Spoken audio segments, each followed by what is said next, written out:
My daughter, 12 years ago, the people you think are your parents stole you from me because I was poor and helpless. Chloe's life has always been perfect. The right house, the right parents, the perfect future. But everything changes the day she takes a shortcut home and meets a strange, mad woman under a mango tree. The woman makes a shocking claim. "I am your real mother." And when she shows Chloe proof no stranger should have, Chloe is forced to face the terrifying question of who she really was. Would she abandon the rich parents who raised her for 12 years to believe this mad woman? But what if the mad woman was not saying the truth? What if she was talking out of her senses?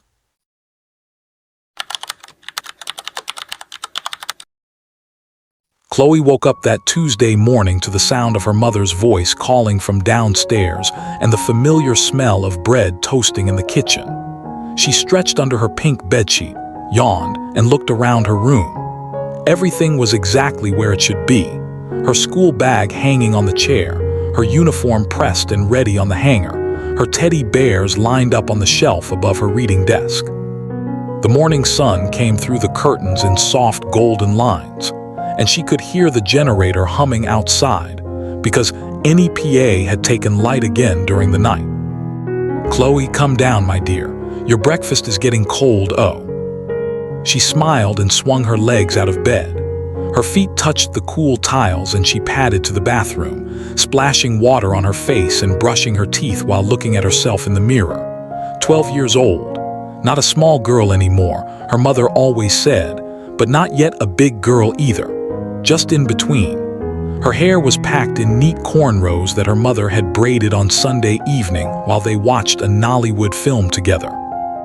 Downstairs, the kitchen was bright and busy. Her mother stood by the counter in her wrapper and blouse, already dressed for the boutique. She was a beautiful woman with smooth skin and careful makeup, always smelling like expensive perfume even in the morning. She turned and smiled when Chloe came in. "Good morning, Mummy." "Morning, my darling. Come and eat before the bread gets hard." Her mother gestured to the dining table where a plate waited, 2 slices of bread with butter and jam, a boiled egg, and a steaming cup of Milo. "Your father has already left for the office. He said to tell you he will try to come home early today." Chloe sat down and started eating. Through the window, she could see their compound, the neatly cut grass, the big mango tree near the fence, the satellite dish on the roof, and the black Honda Accord parked in the driveway. Their house was one of the nicest on the street in Lekki. It had high walls with an electric gate, a security man who sat in a small booth outside, and flowers that their gateman watered every evening. Inside, there were big sofas in the parlor, a flat-screen television, air conditioners in every room, and a freezer always full of ice cream and frozen chicken. This was the only life Chloe had ever known. Comfort, safety, everything she needed and most of what she wanted. "Don't forget your pocket money." Her mother slid 2 crisp 1,000 naira notes across the table. "And please, eat properly during break time. Buy something hot, not just biscuits and sweets like you children like to do." "Yes, Mummy." Chloe folded the notes carefully and tucked them into her school bag. By 7:30, she was ready. Clean uniform, socks pulled up, black shoes shining, her bag heavy with textbooks. The driver, Mr. Tund, was already waiting by the car, checking his phone. He was a middle-aged man with a kind face who had worked for her family for almost 5 years. "Good morning, Sister Chloe," he greeted as she came out. "Morning, Mr. Tund." He opened the back door for her and she climbed in, settling into the seat as he started the engine. Her mother waved from the doorway, already holding her own car keys, ready to head to the boutique in Victoria Island. The security man pushed open the big gate and they drove out into the street. Lagos mornings were always the same, busy, noisy, full of motion. They passed other big houses with fancy gates, then joined the main road where Danfo buses painted yellow swerved between lanes. Okada riders squeezed through tiny spaces, and hawkers balanced trays of bread and pure water on their heads. The Harmattan season had started, and everything looked slightly hazy, slightly dusty. The air was dry, and you could see it in the way people's lips cracked and skin turned ashy if you didn't rub cream. At school, Chloe joined the stream of students pouring through the gates.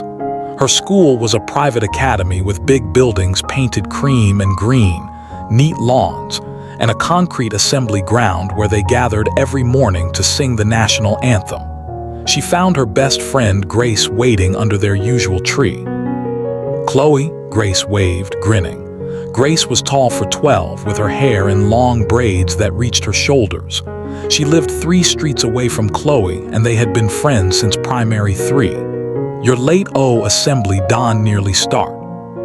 Mr. Tund hit traffic at the roundabout," Chloe explained, dropping her bag beside Grace's. They joined the assembly lines, class by class, standing in the hot sun while the principal made announcements about an inter-house sports competition coming up, and a reminder that school fees for next term would increase. Chloe's mind wandered. She thought about the maths homework she had finished last night, about the new girl in their class who still looked nervous and confused, about whether her mother would let her go to Grace's birthday party next month. Everything was normal, everything was fine. The day passed in the usual rhythm. English class where they analyzed a comprehension passage, mathematics with story problems that made half the class groan, social studies where their teacher talked about Nigerian history, and then break time when everyone rushed to the canteen. Chloe and Grace bought meat pie and Fanta, sitting on the corridor steps to eat while watching some boys play football in the field. "My brother said he will teach me how to ride his bicycle," Grace announced between bites.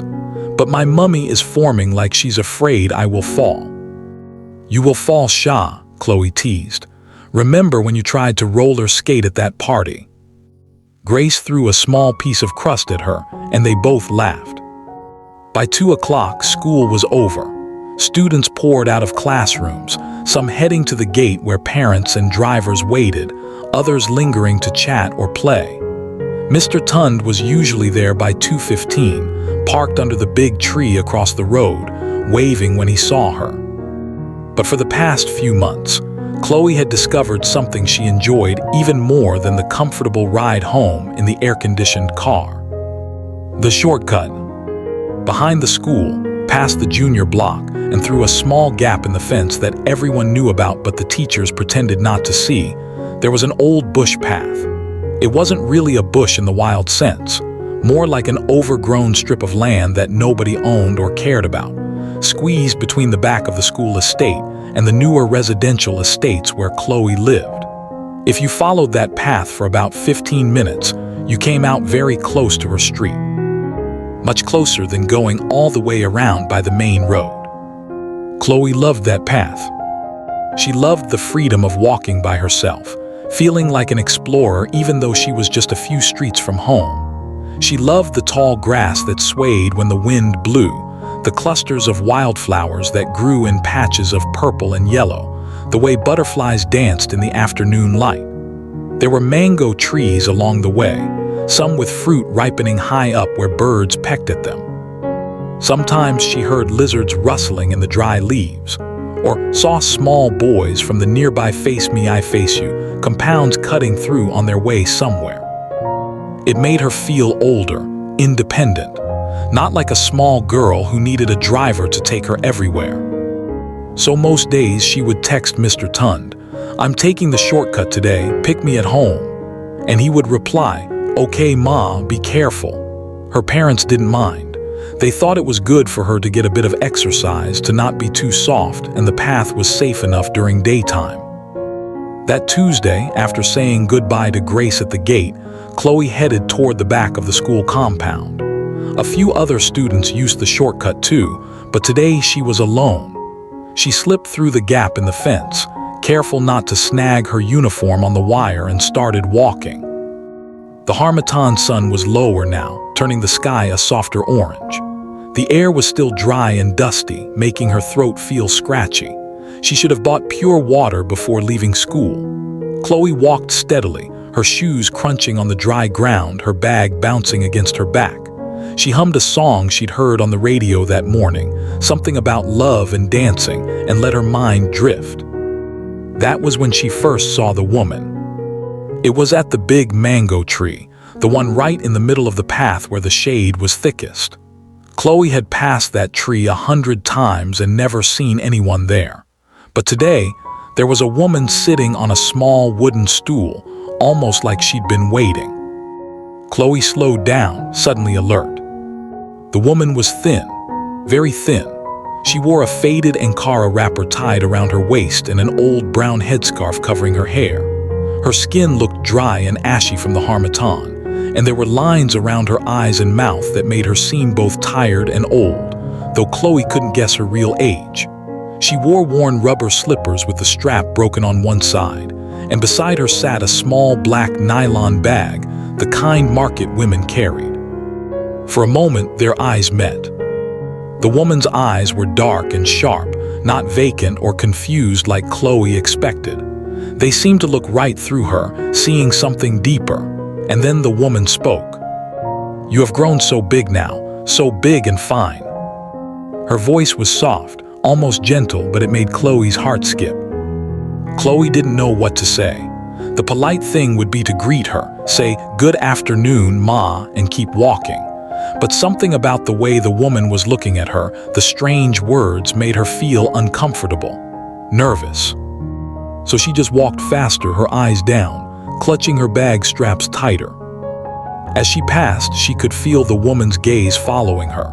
She didn't look back. Her heart was beating a little too fast and she didn't know why. When she finally emerged from the path onto her estate street, the normal sounds of life, generators humming, someone sweeping their compound, a radio playing, made her feel safer. She shook it off, just some random woman, maybe homeless. Lagos was full of people like that, wandering around, sitting in odd places. It didn't mean anything. But that night, lying in bed after dinner while her father watched the news downstairs, and her mother sorted boutique receipts in the parlor, Chloe found herself thinking about those words. "You have grown so big now." Now, like the woman had known her before, like she'd been watching her grow. Chloe turned over and hugged her pillow. She was being silly. The woman probably said things like that to everyone. Crazy people talked nonsense all the time. Tomorrow, she probably wouldn't even be there. But the next day, Wednesday afternoon, when Chloe took the shortcut home again, the woman was there. Same spot, same stool, same faded wrapper and headscarf, same black nylon bag.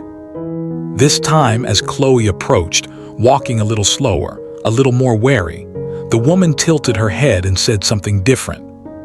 "They told me you were gone, but I knew in my heart."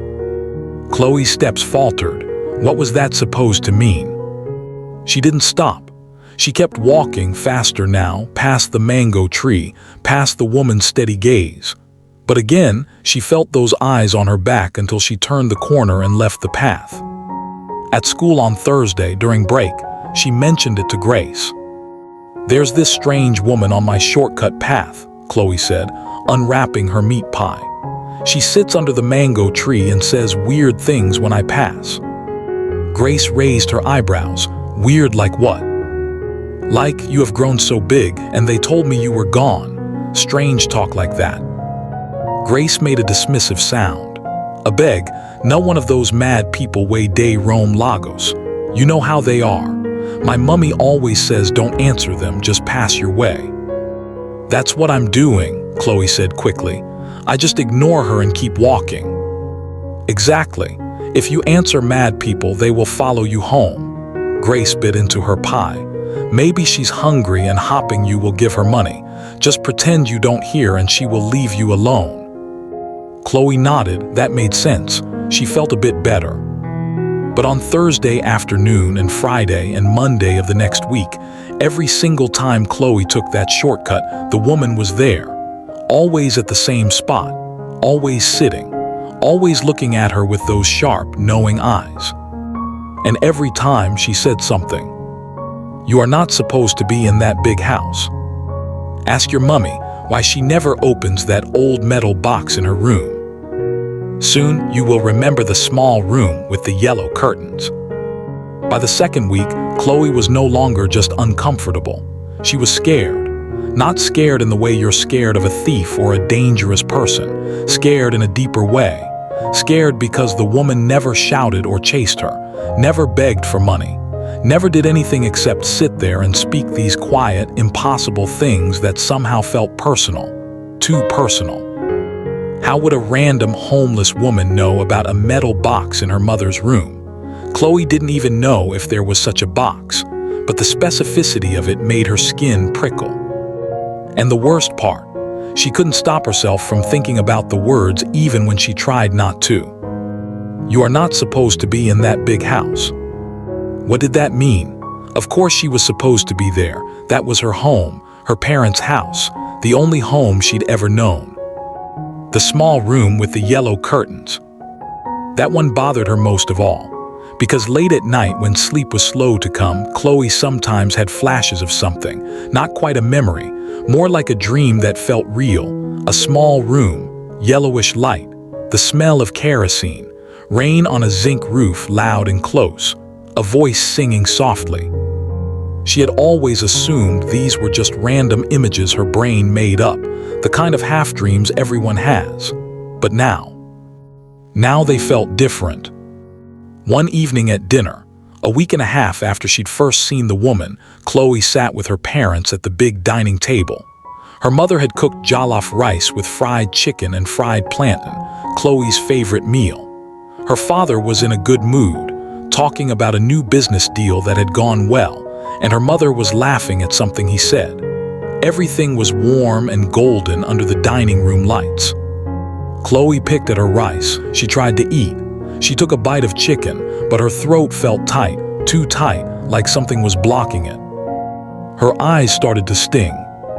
Chloe, her mother's voice cut through. What happened? You're not eating. Chloe looked up. Both her parents were watching her now, concern creasing their faces. Talk to us now, her father said gently. Are you feeling sick? She wanted to tell them. She wanted to say, there's a woman on the bush path who says strange things about me. She talks like she knows me. She mentions things that make me feel like my whole life might not be real. But the words wouldn't come. Because what if they thought she was being childish? What if they laughed it off the way Grace had? What if they got angry at her for listening to a mad woman? Or worse, what if their faces changed? What if they looked guilty? I have headache, Chloe mumbled. From school, too much sun during sports. Her mother stood up immediately, coming around the table to press her palm against Chloe's forehead. You're not hot, Shah. Maybe you need to rest. Go and lie down, I will bring you paracetamol. Okay, Mummy. Chloe stood up, her legs feeling weak. Sorry, oh. Don't be sorry, my dear. Just go and rest. Chloe left the dining room and climbed the stairs to her bedroom. Behind her, she could hear her parents' voices, low and concerned. She closed her door, dropped her bag, and sat on her bed in the semi-darkness. Her room, which had always felt like the safest place in the world, suddenly felt different. She looked at the walls, at the teddy bears, at the photos in frames on her dresser. There was one of her as a baby, fat-cheeked and smiling, wrapped in a pink blanket. Another from her naming ceremony with family members gathered around. Another from her 6th birthday party at Genesis Restaurant with a big cake and balloons. Everything looked normal. Everything looked like proof that she was exactly who she'd always thought she was. Chloe, daughter of Mr. and Mrs. Okonkwo, born in Lagos, raised in comfort and love. But the woman's voice whispered in her mind. They said I died in the hospital, but I survived and kept searching. Chloe lay back on her bed and closed her eyes. She told herself she was being stupid, letting a mad woman's words get into her head. Tomorrow, she would stop taking the shortcut.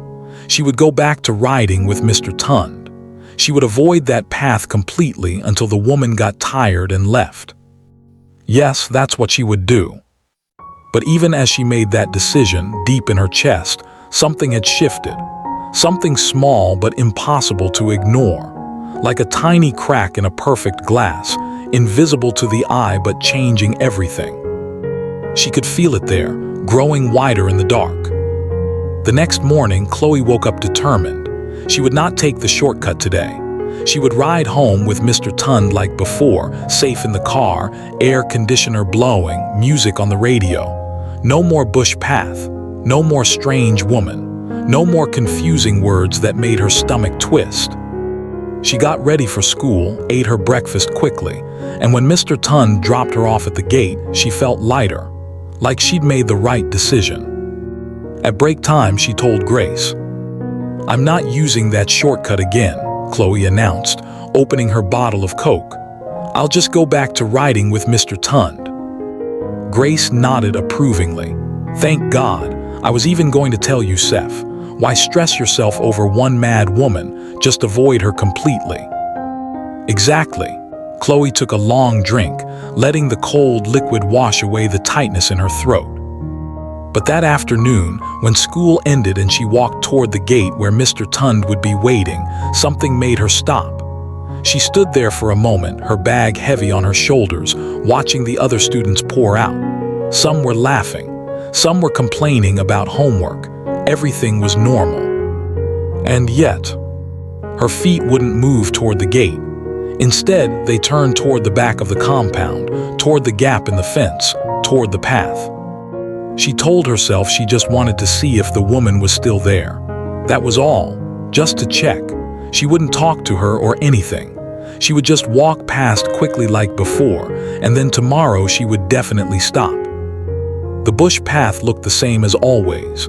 Dry grass, harmattan dust hanging in the air, the orange afternoon sun slanting through the mango trees. Her shoes crunched on the hard ground. Her heart beat a little faster as she approached the big tree. The woman was there. Sitting on her stool, her black nylon bag beside her, her faded wrapper dusty at the edges. When she saw Chloe, she didn't smile or wave. She just watched with those sharp, tired eyes. Chloe kept her head down and walked faster, determined not to hear whatever the woman would say today. But the voice came anyway, soft and clear in the quiet afternoon. "I used to sing you, Twinkle, Twinkle, every night in that small room. You would hold my finger so tight." Chloe's feet stopped moving. Her whole body went cold, then hot, then cold again. That song. She knew that song. Every child knew it. But the way the woman said it, not like someone guessing, but like someone remembering something real and specific, made something inside Chloe crack wider. She didn't look back. She practically ran the rest of the way home, her bag bouncing hard against her back, her breath coming in short gasps. When she burst through the compound gate, the security man looked up in surprise. "Sister Chloe, you day all right?" "I'm fine," she gasped, not stopping until she was inside the house, up the stairs, door locked behind her. She sat on her bedroom floor, hugging her knees, trying to catch her breath. "I used to sing you, Twinkle, Twinkle." No, that was just a common song. Everybody sang it to children. It didn't mean anything special. The woman was just guessing, just saying things that would sound believable to any child. But the detail about holding fingers.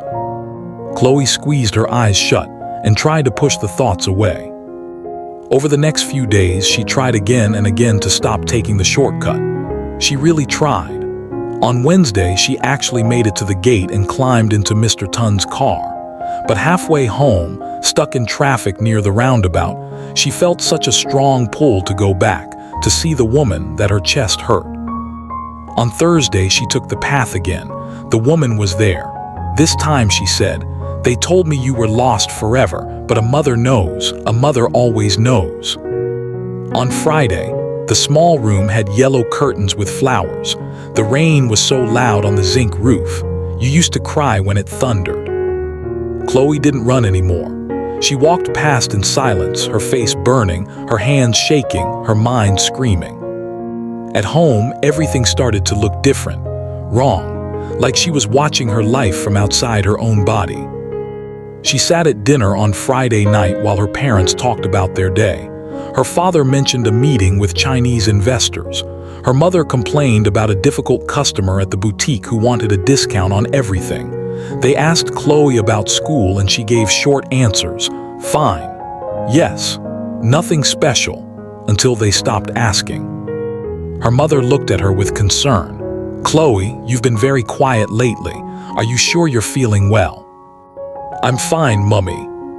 "You don't look fine," her father said, putting down his fork. "Is someone troubling you in school? Is it your teachers, your friends?" "No, Daddy, everything is fine." But everything was not fine. That night, lying in bed, Chloe found herself studying the ceiling and thinking about things she'd never questioned before. Like, why didn't they visit her father's village more often? Other families went home for Christmas and Easter, spent time with grandparents and cousins. But her family always stayed in Lagos, always made excuses. And her mother's family, where were they? Chloe had met her mother's younger sister a few times, but there were never big family gatherings, never stories about when her mother was young, never old photo albums brought out to laugh over. Why?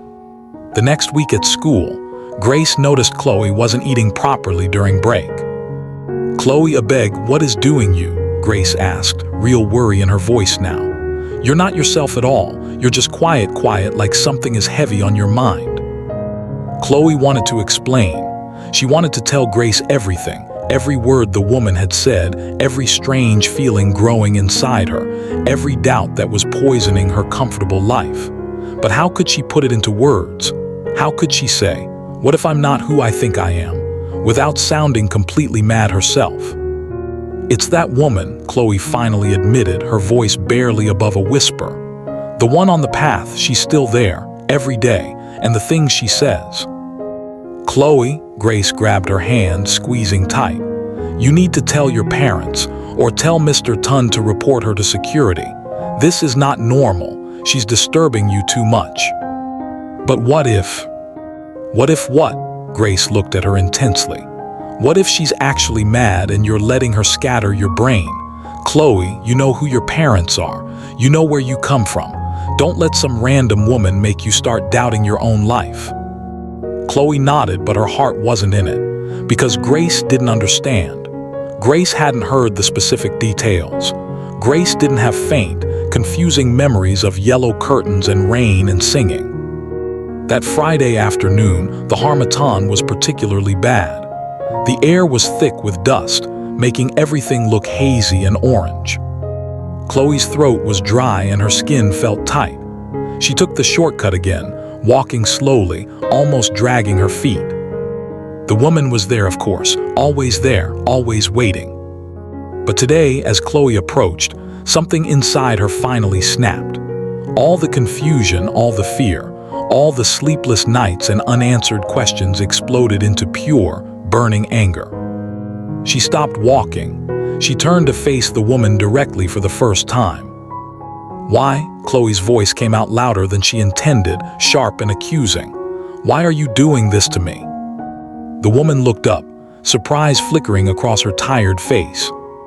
"Why are you tormenting me with these wicked lies?" Chloe's voice was rising now, shaking with fury. "Every single day, sitting here, saying these terrible things. What do you want from me?" "My dear, Don't call me that," Chloe shouted. "Don't call me my dear like you know me. You don't know me, you're just a mad woman trying to scatter my life." The woman flinched, but didn't stand up or respond with anger. This made Chloe even more furious. She wanted a fight. She wanted the woman to shout back, to prove she was crazy, to make this whole thing make sense as just harassment from a mentally ill person who needed to be avoided. "My parents are my real parents," Chloe continued, her voice breaking now. "I have pictures, videos, everything. I know who I am. I know where I come from. You're just saying these things to confuse me, to make me doubt them. Why? What did I do to you? What did my family do to you?" Tears were running down Chloe's face now, hot and fast. "I will tell my father. I will tell him, and he will call the police, and they will chase you from here. They will lock you up somewhere far away where you can't trouble me anymore." The woman sat very still, her hands folded in her lap. And then, slowly, tears began rolling down her cheeks too. Silent tears that made tracks through the dust on her face. "I understand, my dear," the woman said softly, her voice barely audible. "I understand why you're angry. Stop calling me. I won't trouble you again." The woman's voice was so gentle it made Chloe's rage falter.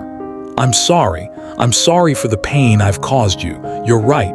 You have your life, you have your family I should not have spoken."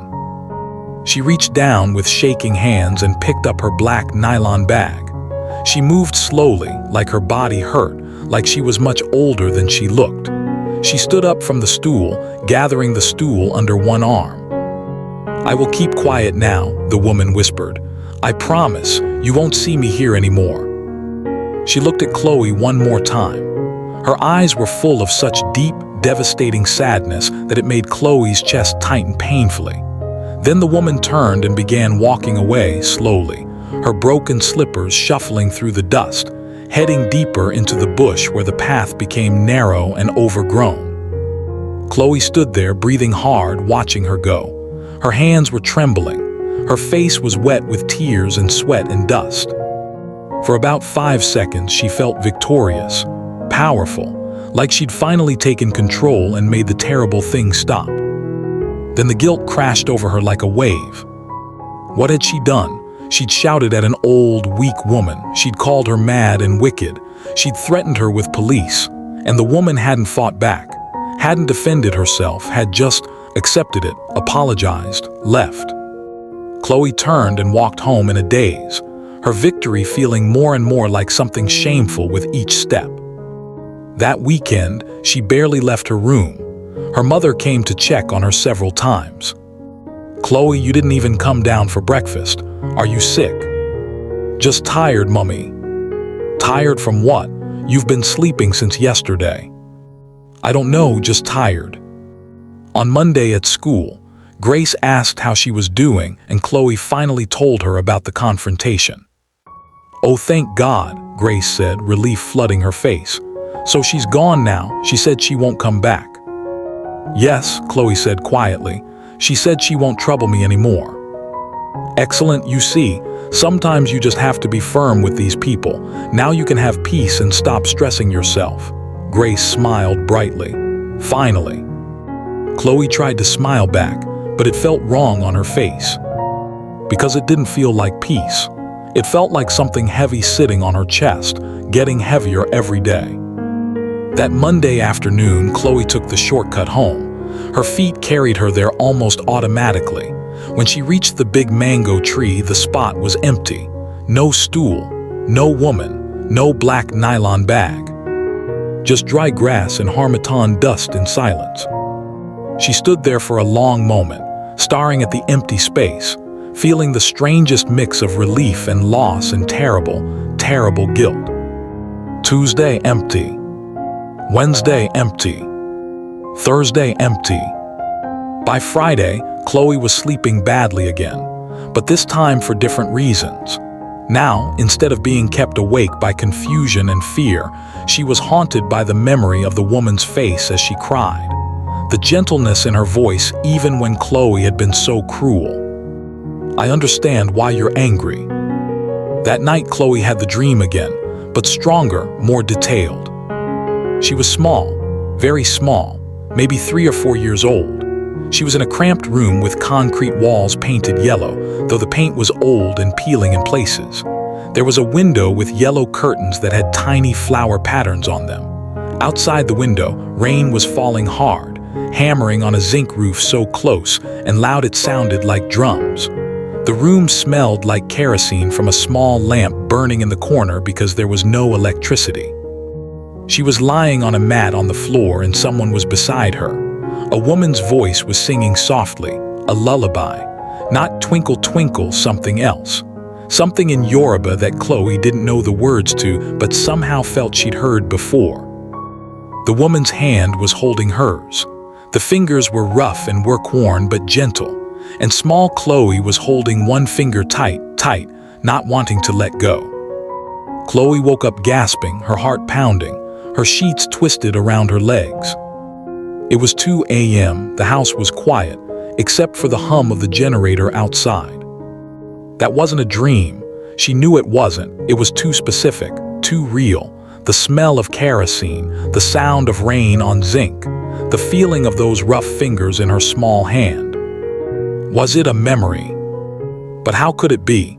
She'd grown up in this house, in Lekki, in comfort. She'd never lived in a small room with peeling paint and kerosene lamps and rain hammering on zinc. Had she? The next evening was Saturday. Chloe's father grilled fish in the compound while her mother made jollof rice in the kitchen. It should have been a happy family evening. They ate at the dining table, the food delicious as always, her parents chatting about their week. Chloe tried to eat. She tried to act normal, but everything felt wrong. She looked at her father's face, his broad nose, his dark skin, his easy laugh. She looked at her mother, her lighter complexion, her long fingers, her careful way of speaking. Did she look like them? She'd always been told she had her father's eyes and her grandmother's smile. But now, staring at them across the table, she couldn't see it. She couldn't see herself in them at all. "Chloe, you're doing it again," her mother said gently. "Not eating, just pushing food around your plate." "Sorry, Mummy." "Is something wrong?" her father asked, his voice more serious now. "And don't tell us nothing. We can see something is bothering you." Chloe opened her mouth. For a wild moment, she almost asked, "Is there an old metal box in your room? Have you been hiding something from me? Am I really your daughter?" But fear stopped her. Fear of what their faces might do. Fear of what she might see in their eyes, guilt, or worse, confirmation. "I'm just tired," she whispered. "Can I go and rest?" Her parents exchanged a look. Her mother reached across the table and squeezed her hand. "Okay, my dear, go and rest. We'll talk tomorrow." Chloe went upstairs, but she didn't go to her room. She stood at the top of the stairs in the semi-darkness, listening. For a while, there was just the sound of dishes being cleared, water running in the kitchen. Then her parents' voices, low and private in the parlor. Chloe crept closer, her heart hammering. "I don't know what's wrong with her," her mother was saying. "She's not herself at all. Maybe we should take her to the doctor. She could be getting malaria or something." "No, it's not malaria. I can tell it's something else, something bothering her mind." A pause, then her father's voice even lower. You don't think she could have found out something?" "Found out what? We were so careful, everything was handled properly. Nobody knows except us." "Those old papers, though, are they still in the box?" "Yes, locked. I'm the only one with the key and it's hidden." "We should probably destroy them. We've kept them too long already." I know we should, but they're the only proof of what we did, what we had to do. I can't just burn them. If anybody ever finds out." "Nobody will find out. We've come this far, 12 years. Everything is fine, everything is good. We just need to make sure it stays that way." Chloe's hands were pressed against the wall to keep herself from shaking. Her breath was coming in short, silent gasps. She couldn't hear anymore, couldn't stand there anymore. She turned and fled to her room, closing the door as quietly as possible, and collapsed onto her bed. Those old papers. Nobody must find out. We did what we had to do. 12 years. Chloe curled into a ball, pulling her pillow over her head, her whole body trembling. The woman's voice echoed in her memory, mixing with her parents' whispered words, mixing with the dream of yellow curtains and rain and rough, gentle fingers holding hers. And somewhere deep inside, in the place where that tiny crack had started, everything shattered. Chloe didn't sleep that night. She lay in bed staring at the ceiling, her mind replaying her parents' whispered words over and over like a broken record. Those old papers. Nobody must find out. 12 years. When morning light finally crept through her curtains, she felt hollow, empty, like someone had reached inside and scooped out everything that made her feel safe. She went through Sunday like a ghost. Her mother made pancakes for breakfast, but Chloe could barely swallow 2 bites. Her father suggested they watch a movie together in the parlor, but she said she had a headache and went back to her room. Her mother came to check her temperature, pressing a cool hand against her forehead, her face creased with worry. "No fever, Shah," her mother said softly. "But you're not well, I can see it. Should we go to the hospital tomorrow?" "No, Mummy, I'm fine, just tired." Her mother sat on the edge of the bed, stroking Chloe's hair the way she'd done since Chloe was small. It was meant to be comforting. It always had been comforting. But now Chloe felt herself go stiff under the touch, and she hated herself for it. "Okay, my love, rest." Her mother kissed her forehead and left the room quietly. Chloe turned her face into the pillow and let the tears come silently. By Monday morning, she had made a decision. She couldn't live like this anymore, suspended between two impossible truths, drowning in questions with no answers, poisoned by guilt over how she'd treated the woman. She had to find her, not to shout this time, not to send her away, but to apologize, to listen, to understand. At school, Grace took one look at her face and grabbed her arm. "Chloe, what is doing you? You look like someone who has not slept for 1 week." "I'm fine." "You're not fine at all." Grace pulled her to their usual spot under the tree. "Talk to me, nah. What is going on?" Chloe hesitated, then the words tumbled out. "I need to find that woman, the one from the bush path." Grace's eyes went wide. "Find her? Why, I thought she's gone. I thought that's what you wanted." I thought it was, but Grace," Chloe's voice dropped to a whisper, "what if she was telling the truth?" "Truth about what?" About me, about my family, about everything." Grace looked at her like she'd grown a second head. "Chloe, I beg, you're not making sense. That woman was mad. You said it yourself. She was just saying rubbish to confuse you." "But what if she wasn't? What if?" "What if nothing?" Grace's voice was sharp now, almost angry. "Listen to yourself. You want to go searching for some random woman in the bush because of the nonsense she told you. Chloe, leave that matter alone. You're just stressing yourself for nothing. Your parents are your parents. Your life is your life. Stop letting this woman scatter your brain." Chloe looked down at her hands. She wanted to explain about the overheard conversation, about the yellow curtains in her dreams, about how nothing felt right anymore. But she could see Grace wouldn't understand. Maybe nobody would. "Okay," she said quietly. "You're right, I'm just being silly." But she wasn't being silly, and she wasn't going to leave it alone. That afternoon, when school ended, Chloe headed straight for the bush path. Her heart was pounding as she walked, her school bag bouncing against her back. The Harmattan sun was hot, and the air was thick with dust that made her throat dry and scratchy. She should have bought pure water before leaving school. When she reached the big mango tree, the spot was still empty. Of course it was. The woman had promised not to come back. But Chloe didn't turn around and go home. Instead, she kept walking, deeper into the path than she'd ever gone before. Past the mango tree, past the cleared section where the path was easy, into the parts where the grass grew taller and the ground became uneven with stones and holes. "Ma," she called softly, feeling foolish but desperate. "Ma, are you there, please?" Nothing but the sound of crickets and birds, and the rustle of dry grass in the wind. She walked further. The path narrowed here, becoming more of a track worn by people cutting through. She passed an old abandoned zinc house with the roof half collapsed, the walls rusty and leaning. The door hung open on broken hinges, and she could see inside, empty except for some old tires and broken bottles and grass growing through cracks in the concrete floor. "Ma," she called again. A group of small boys playing football with a deflated ball in a cleared patch stopped and stared at her. They were dusty and shirtless, their shorts torn and faded. They looked at her clean school uniform, her neat cornrows, her good shoes, and she felt their eyes following her with suspicion and curiosity. One of them, maybe 9 or 10 years old, called out, "Sister, you dey fine person." Chloe walked closer.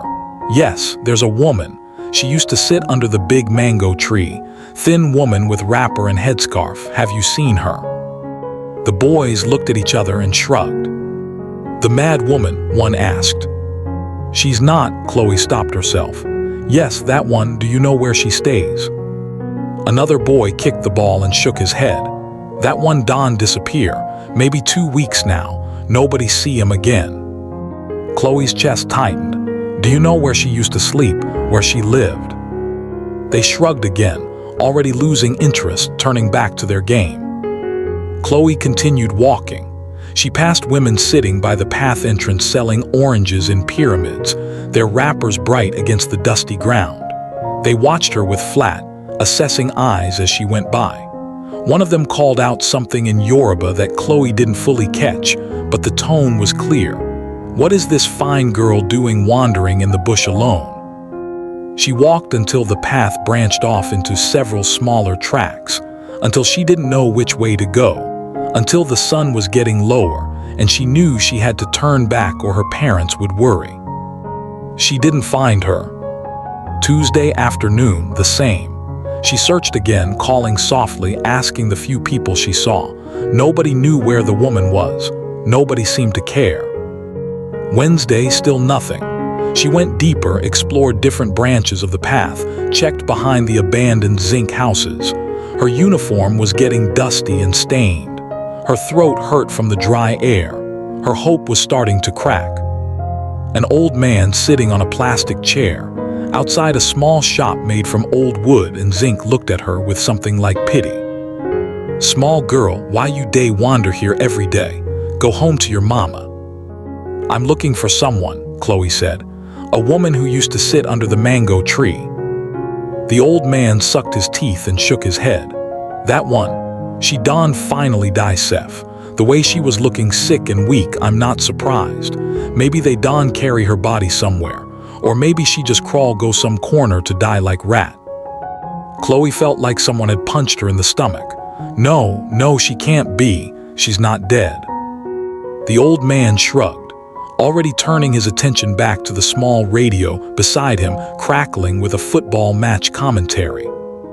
Chloe walked home that day with tears streaming down her face, not caring who saw. At home, the search took a different form. On Thursday afternoon, her parents both had to go out. Her father to a business lunch that would run late, her mother to meet a fabric supplier in Balagun Market. The house was quiet except for the gateman outside and the house help downstairs doing laundry. Chloe stood at the bottom of the stairs, staring up. Her heart was beating so hard she could feel it in her throat. She climbed slowly, each step feeling heavier. At the top, she turned toward her parents' bedroom. The door was closed but not locked. She pushed it open. The room was neat and clean, smelling faintly of her mother's perfume. Big bed with a blue bedspread, dresser with makeup and creams, her father's side table with his reading glasses and a newspaper. Everything normal, everything familiar. Chloe walked to the big wooden wardrobe that took up most of one wall. She opened it carefully. Her mother's clothes hung in neat rows, wrappers, dresses, blouses, all organized by color. Below were shoes in boxes, handbags stacked carefully. At the back, pushed far into the corner behind shoe boxes and old handbags that her mother didn't use anymore, Chloe saw it. A rusty metal box, not very big, maybe the size of a bread loaf. It had a small padlock on the front, old and weathered. Chloe's hands were shaking as she reached for it. She pulled it out carefully, holding it like something that might explode. It was heavier than she expected. She could hear things shifting inside when she tilted it slightly, papers maybe, or small objects. She sat on the floor with the box in her lap, staring at the padlock. Part of her wanted to smash it open right now, to see what was inside, to know the truth. But she was too scared. Scared of what she might find. Scared of what her mother would do if she discovered the box had been tampered with. The woman had mentioned this box. She'd said, "Ask your mummy why she never opens that old metal box in her room." And here it was, real hidden, locked. Chloe put it back exactly where she'd found it, buried behind the shoeboxes and handbags, and closed the wardrobe door. Her hands wouldn't stop shaking. The fact that the box existed made everything worse, made everything more real. At school, Grace was getting frustrated with her. "Chloe, you're not listening to me at all," Grace said during break on Friday, waving her hand in front of Chloe's face. "I just asked you a question 3 times." "Sorry, what did you say?" "See, you're doing it again. You're here but you're not here, you're just somewhere else in your head." Grace's voice softened with worry. "You're changing, Chloe. You're becoming someone I don't recognize. You don't laugh anymore. You don't eat. You just sit there looking sad and lost all the time." "I'm sorry," Chloe whispered. "I don't mean to." "Is it still that woman? Are you still thinking about her?" Chloe didn't answer, but her silence was answer enough. Grace sighed deeply. "Chloe, please stop this. You're destroying yourself over nothing. Let it go. Move on." But Chloe couldn't let it go, couldn't move on. The questions had taken root inside her like weeds, growing wild and choking everything else. That weekend at dinner on Saturday night, Chloe tried something different. She decided to test her parents, to see how they would react. They were eating pounded yam and egusi soup, one of her father's favorites. The conversation was light, her mother talking about a new shipment of shoes for the boutique, her father mentioning that his younger brother might visit from Ibadan next month. Chloe cleared her throat. "Daddy, which hospital was I born in?" The question came out more abruptly than she'd intended. Both her parents looked up from their food, surprised. "Why are you asking?" her father said carefully. "Just curious. We're doing a family tree project in school, and I realized I don't know some basic things." Her mother and father exchanged a quick glance, just for a second, but Chloe saw it. "St. Nicholas Hospital," her mother said, "in Lagos Island, why?" "And do we have videos from when I was a baby? Like really small baby, not just 1 year old." Another glance between them. "Of course," her father said, his voice a bit too hearty. "We have videos and pictures from your naming ceremony. You were so beautiful, my dear, so fat and healthy." "But from before that, from the hospital or the first few weeks?" "Chloe, what is all these questions?" Her father's voice was sharper now, defensive. "Why this sudden interest in baby videos?" "I just want to see them." "The videos are old, on VHS tapes. We don't even have a player anymore." Her mother stood up, beginning to clear dishes even though everyone wasn't finished eating. "You should eat your food before it gets cold. Stop asking so many questions and eat." The subject was closed, changed, shut down. Chloe looked at her plate and felt her appetite die completely. Over the next week, she tried other questions. Casual questions dropped into conversations. "Mummy, why don't we visit Daddy's village more often?"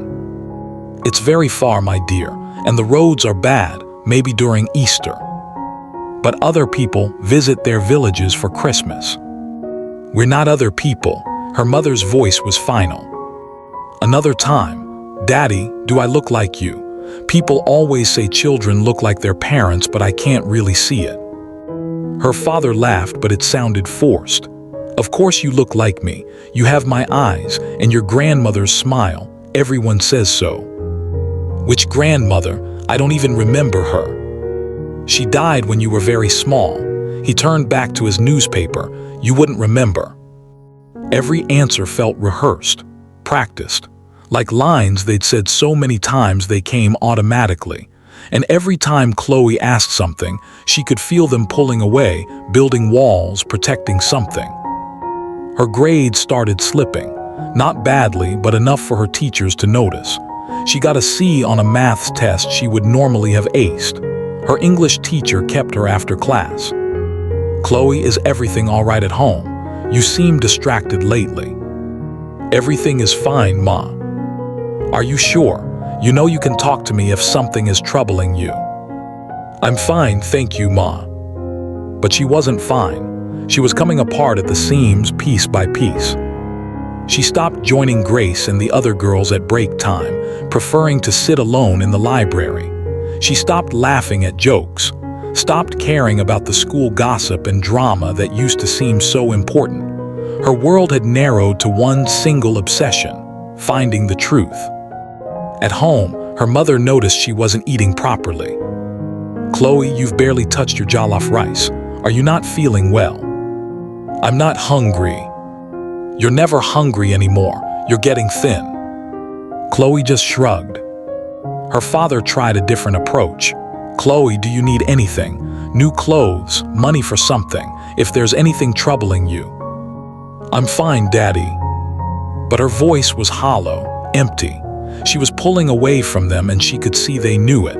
They looked at her with hurt and confusion and worry, but she couldn't stop, couldn't pretend anymore, couldn't act like everything was normal when her whole world felt like a lie. One night late, Chloe got out of bed and went to the bathroom. She turned on the light and stood in front of the mirror, studying her reflection in the harsh fluorescent glow. Her face looked back at her, same face she'd seen every day for 12 years. Brown skin, dark eyes, full lips, neat cornrows. But now she looked at it like a stranger. She studied every feature, comparing it mentally to her parents' faces. Her father's broader nose, her mother's lighter skin, her father's square jaw, her mother's narrow shoulders. Where did she fit? What pieces of them did she carry? She'd never questioned it before. People always said children looked like their parents in ways that weren't obvious. A gesture here, an expression there, the way you tilted your head or laughed. But now, staring at her reflection, Chloe couldn't see it, couldn't see them in her, couldn't see herself in them. She leaned closer to the mirror, her breath fogging the glass slightly. "Who am I?" she whispered. The girl in the mirror stared back with lost, frightened eyes. "Who am I?" she whispered again, tears starting to fall. The reflection cried silently, offering no answers, just more questions, just more doubt, just the terrible, growing certainty that the life she'd always known, the identity she'd never questioned, the family she'd always trusted, all of it was built on something hidden, something locked away in a rusty metal box, something her parents whispered about late at night when they thought she was sleeping. Those old papers. Nobody must find out. 12 years. Chloe turned off the bathroom light and went back to bed in the darkness. But she didn't sleep. She just lay there, feeling like she was floating in deep water, untethered from everything that had once held her steady, drowning in questions that had no bottom. And somewhere out there, in the Harmattan dust and hidden corners of Lagos, the woman who might have all the answers had disappeared. 2 weeks passed like years. Chloe searched every single afternoon, going deeper into the bush each day, her school uniform getting more stained and dusty, her hope bleeding away slowly. She checked behind every abandoned zinc house, followed every narrow branch of the path, asked everyone she saw. But nobody knew where the woman had gone. Nobody cared. Grace stopped trying to talk to her. The gap between them had grown too wide, filled with things Chloe couldn't explain and Grace couldn't understand. They still sat together in class, but the easy friendship was gone, replaced by awkward silence and worried glances. At home, Chloe moved like a ghost through the big house in Lekki. Her parents watched her with increasing concern, but didn't know how to reach her. She'd retreated so far inside herself that their questions bounced off without landing. By the third Friday, Chloe was ready to give up, almost. That afternoon, the Harmattan was particularly heavy. The air was thick with orange dust that made everything look like an old photograph. The sun hung low in the sky, huge and red, turning the world the color of rust. Chloe's throat was so dry it hurt to swallow, and her eyes stung from the dust. She walked deeper into the bush than she'd ever gone before, past all the familiar landmarks, into areas she didn't recognize. The path had become barely a path at all here, just packed earth between tall grass and thorny bushes. Her feet hurt in her school shoes. Her bag felt like it weighed 1,000 pounds. This is stupid, she thought. She's gone. Maybe she really is dead like that old man said. Maybe I'll never find her. Maybe I'll never know the truth. She was about to turn back when she saw it. The old abandoned zinc house. She'd seen it before during her searches, but this time something made her walk closer. The walls were rusty red-brown, leaning dangerously to one side like they might collapse any moment. The roof had mostly fallen in, leaving only the metal frame like broken bones. There was no door, just an empty doorway dark inside. And in the shade against the wall, almost invisible in the shadows, sat the woman. Chloe's heart stopped, then started again, beating so hard she could feel it in her whole body. The woman looked terrible, much worse than before. She was thinner, her wrapper hanging loose on her frame like cloth on a wire hanger. Her skin had gone ashen gray, and even from a distance Chloe could see her breathing was shallow and labored. She sat with her back against the rusty wall, her head tilted back, her eyes half closed like sitting upright was taking all her strength. Chloe approached slowly, afraid sudden movement might make the woman disappear like smoke. "Ma," she whispered. The woman's eyes opened fully.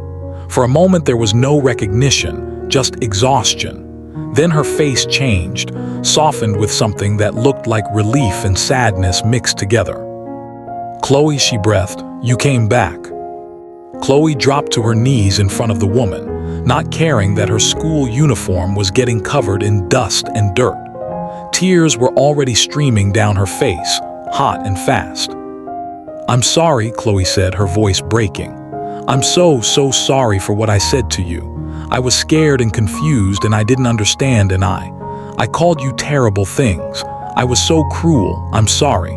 Please, I'm sorry." The woman smiled weakly. It was a tired smile but genuine, without any anger or bitterness in it. "Don't cry, my dear," she said softly. "I understand. I understood then and I understand now. Any child would react the same way. You don't have to apologize." "But I do. I should never have." "Shh." The woman raised one thin hand slightly, a gesture for quiet. "You were protecting yourself, protecting your life. There's no shame in that." Chloe wiped her face with the back of her hand, smearing dust and tears together. "I've been looking for you everywhere, for weeks, I thought. Some people said you might be, that you might have." "Died?" The woman's smile turned sadder. "Not yet, though I have been very sick. My body is tired, Chloe, very tired." They sat in silence for a moment. Around them, the harmattan wind moved through the tall grass with a dry whisper. The orange sun was sinking lower, making their shadows stretch long and thin across the ground. "Will you tell me?" Chloe asked quietly. "Will you tell me the truth, the whole truth?" The woman nodded slowly. "Yes, that's why I'm still here, still holding on. I wanted you to hear it before I go." She took a deep breath, wincing slightly like it hurt. 12 years ago, she began, speaking slowly with long pauses between sentences. "I was living in Agegunnel. You know Agegunnel?" Chloe nodded. Everyone in Lagos knew Agegunnel, one of the poorest, most crowded areas in the city. "I was staying in a Face Me, I Face You compound, one small room. I had a small job washing clothes for people, but the money was very little, barely enough for food and rent." She paused, breathing carefully. "I was alone. No husband, no family in Lagos. My family in the village had disowned me when they found out I was pregnant without marriage, so it was just me." Chloe listened, her heart aching. "When it was time for the baby to come, I went to a small government hospital. The kind where poor people go because we can't afford the big private hospitals. The labor was difficult, very difficult. I was bleeding too much and I was alone and scared, and the nurses were impatient with me because there were so many other women waiting." Her voice cracked slightly. "I heard the baby cry, just once. A small, weak cry, then nothing." Tears were rolling down the woman's face now, making clean tracks through the dust on her cheeks. "The nurse came and told me the baby didn't survive. Stillborn," she said. "Sometimes it happens," she said. "I was barely conscious from the blood loss and the pain. They showed me something wrapped in cloth very quickly, said they would handle everything, handle the burial. I was too weak to even hold her, too weak to see properly. They gave me some papers and discharged me 3 days later. Chloe's own tears were falling silently now. I went back to my room in Agegunnel with empty arms and a broken heart. They had given me a death certificate for the baby. Everything seemed official. Everything seemed final. She closed her eyes. But something didn't feel right. A mother knows, you understand. Even when she's been told her child is dead, somewhere inside something knows. "What did you do?" Chloe whispered. I went back to the hospital after some weeks, asked questions, demanded to know where they buried my baby. The staff acted strange, nervous. They gave me different answers. They tried to send me away quickly.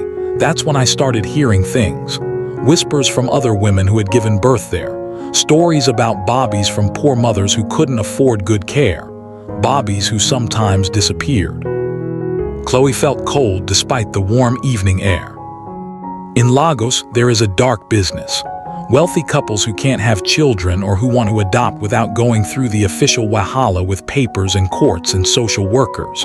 And there are people who help them, nurses, hospital workers, middlemen. They take Bobbies from poor mothers who have no voice, no power. They tell the mothers the Bobbies died. They forge papers.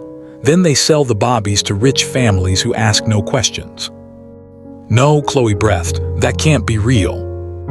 "It's very real, my dear. It still happens. Maybe not as much now as before, but it happens."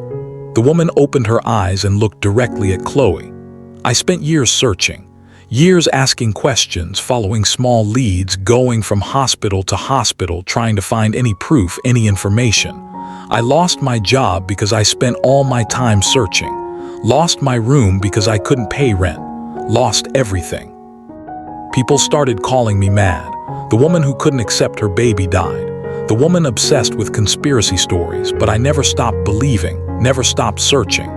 She reached out and gently touched Chloe's hand. "I saw you 3 months ago, completely by chance. You were walking this path and something about you made me stop and stare. The age was right, 12 years old. The face. I couldn't explain it, but something in your face reminded me of my own reflection when I was young. And the way you carried yourself, so confident and clean and well-fed, like a child who had grown up in comfort." Chloe's mind was spinning. "But you couldn't know for sure. So many 12-year-old girls in Lagos." "You're right, I couldn't know for sure, but I couldn't walk away either, so I started watching. Sitting at that spot under the mango tree just to see you pass, just to look at you and imagine. What if?" The woman's voice grew softer. "Then I started speaking to you, small things, testing to see if anything would trigger a memory, a question, a doubt. I knew it was dangerous. I knew your family would never believe me, but I had to try. I had to plant seeds of truth, hoping that one day you would question, you would search, you would know." With shaking hands, the woman reached for her small black nylon bag beside her.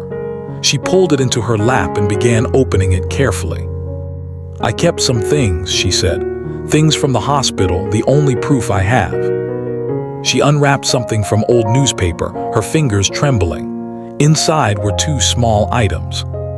The first was a tiny plastic hospital wristband, yellowed with age, the writing faded but still readable. "Baby girl. Date, 12/03/2013. Hospital stamp partially visible." The second was a small beaded bracelet, handmade from red and black beads threaded on thin string. The beads were old and some were cracked, but the pattern was still clear. "I made this bracelet the night before I gave birth," the woman said, her voice barely above a whisper. "I had bought the beads from the market with my last few naira. I made it carefully with prayers for my baby's safety. When she was born, I managed to tie it on her tiny wrist before the pain became too much. The nurse cut it off when they took her away. But later, when I was being discharged, I found it on the floor of the room. They had thrown it away like rubbish, but I kept it. I kept it for 12 years, hopping." She held both items out to Chloe with shaking hands. Chloe took them, her own hands trembling so badly she almost dropped them. The hospital wristband felt fragile, like it might crumble to dust. The beaded bracelet was small enough to fit a newborn's wrist, but the craftsmanship was careful, made with love. Her mind flashed to the metal box in her mother's wardrobe. What if there was another hospital wristband in there? What if there were papers, adoption papers, forged birth certificates, payment receipts? What if everything matched? I don't, Chloe's voice broke. I don't know what to do with this. I don't know what to believe. My parents, they've raised me, they've loved me, they've given me everything. How can I?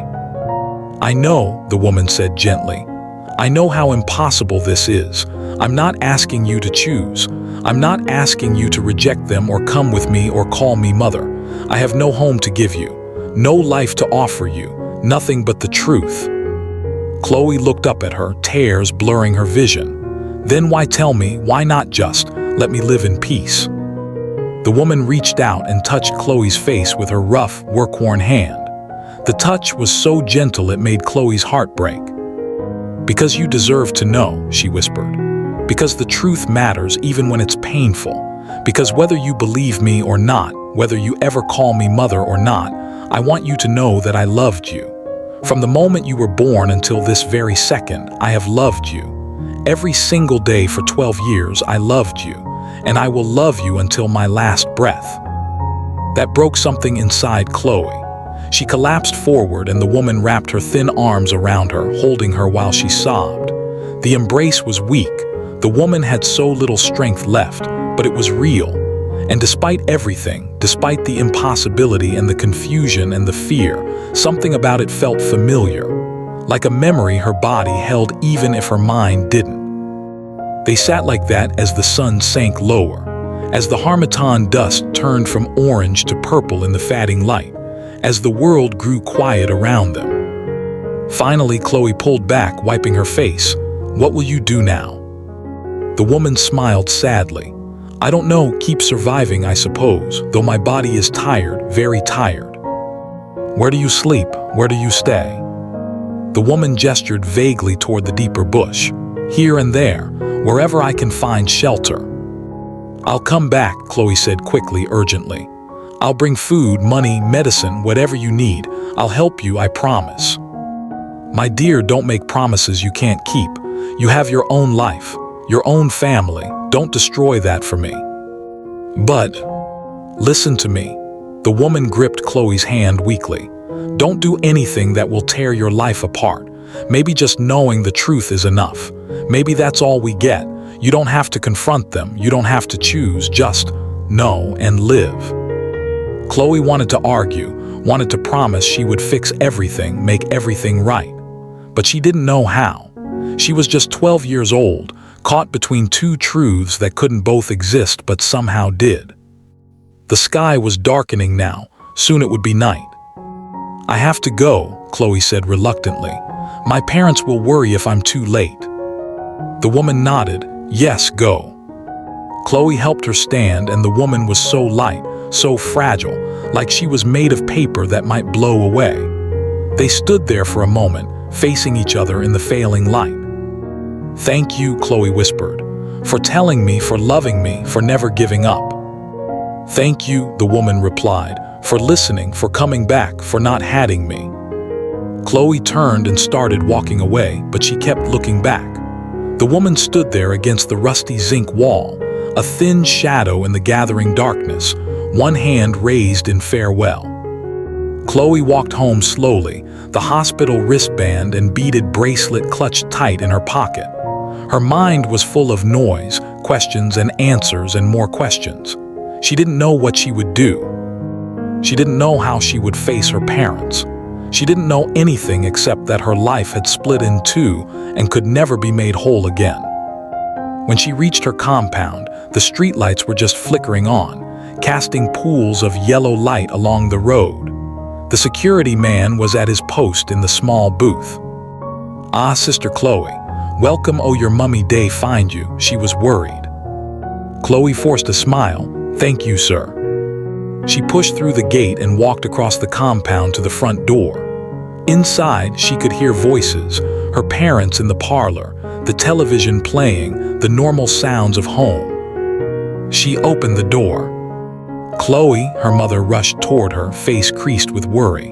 Where have you been? It's almost 7 o'clock. We were about to send Mr. Tun to look for you. "Sorry, Mummy, I was studying in the library." Her father appeared behind her mother, relief flooding his face. "Thank God. Come inside, you must be hungry. Your mother made jollof rice, your favorite, with fried plantain." They ushered her inside, fussing over her, asking if she was okay, telling her to go wash her hands for dinner. They looked at her with love, with genuine care and concern, with all the warmth of parents who had raised her, protected her, given her everything for 12 years. But now, when Chloe looked back at them, she saw strangers wearing familiar faces. She saw two people who might have loved her, who probably did love her, but who had also lied to her, who had hidden the truth in a locked metal box, who whispered about papers that must never be found, who had taken a baby from a poor woman in a government hospital and built a life on that theft. Or was the woman the liar? Was her story just the delusion of someone broken by grief? Chloe didn't know. She might never know for certain. She glanced at the staircase leading to the second floor. Up there in her mother's wardrobe, behind shoeboxes and handbags, sat a rusty metal box with a padlock. Inside were papers, proof of something, truth locked away in darkness. "Chloe," her mother's voice brought her back. "Are you coming to eat?" "Yes, Mummy, I'm coming." That night after dinner that she barely tasted, after helping clear the table, after saying goodnight to her parents, Chloe lay in her bed under her princess mosquito net. The room was dark except for a sliver of moonlight through the curtains. The generator hummed outside. Everything was familiar. Everything was the same as it had always been. But she was different now, forever changed. She closed her eyes and heard two voices singing in her mind. One voice was her mother's, the mother who had tucked her in every night for 12 years, who sang "Twinkle, Twinkle, Little Star" in a soft, cultured voice, who smelled like expensive perfume and love. The other voice was fainter, coming from somewhere deep in her memory or her imagination, coming from a small room with yellow curtains and peeling paint, with rain hammering on zinc and the smell of kerosene in the air, singing the same lullaby but differently, in a rough, tired voice that was still full of love. Chloe didn't know which voice she'd heard first. She didn't know which mother's arms had held her when she was brand new. She didn't know if she would ever truly know. But she knew that her life had been split into before and after this moment. Before she knew there might be two mothers, two women who loved her in different ways, for different reasons, with different claims to her heart. And after, when she would carry this knowledge like a weight and a gift at the same time. In her pocket, folded carefully, were a yellowed hospital wristband and a handmade beaded bracelet with red and black beads. Proof of something, or perhaps just artifacts of a desperate woman's hope. Chloe touched them gently in the darkness and felt tears slide down her face. She belonged to two worlds now, two mothers, two truths that couldn't both be right but both felt real. And somewhere out there in the Harmattan night, beyond the high walls of the Lecky compound, beyond the comfort and safety and lies, a thin woman sat against a rusty zinc wall, still breathing, still loving, still waiting for nothing because she had already given everything. Chloe whispered into the darkness, "I don't know who I am anymore." The night had no answer. Only the weight of love and loss and truth too, complicated for a 12-year-old heart to carry alone. And the knowledge that some questions have no good answers, only the ache of two mothers loving one daughter, and one daughter torn between two worlds forever. Did this story move or entertain you? Then show some love, like this video, share your thoughts in the comments, and subscribe to the Story Cave. More stories like this are waiting for you.